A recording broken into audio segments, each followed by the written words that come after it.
સુરતના મહુવાના તાલુકા વિકાસ અધિકારી પર ફરીથી હુમલો। તાલુકા પંચાયતના સભ્ય પરિમલ પટેલે ફરી માર માર્યો। અગાઉ નવેમ્બર મહિનામાં પણ તાલુકા વિકાસ અધિકારીને માર માર્યો હતો।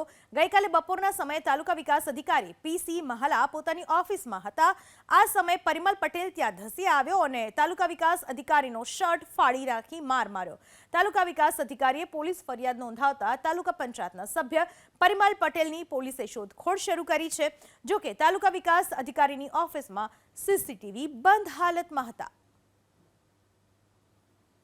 પરિમલ પટેલ નામનો ઈસમ જે અંદર ચેમ્બરમાં ઘૂસી અને ટીડીઓશ્રીને માર મારેલ છે અને જેની માર મારીને તેઓ નાસી છૂટ્યો છે। એટલે એ બાબતે ટીડીઓશ્રીને અમે ફરિયાદ દાખલ કરવામાં આવી છે અને માર મારી નાસી છૂટેલ ઈસમ જે પરિમલ પટેલ જેને શોધખોળ કરવાની અત્યારે કાર્યવાહી ચાલુ છે।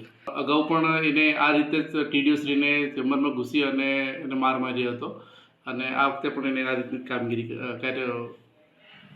ગુનો કર્યો છે એ બાબતે।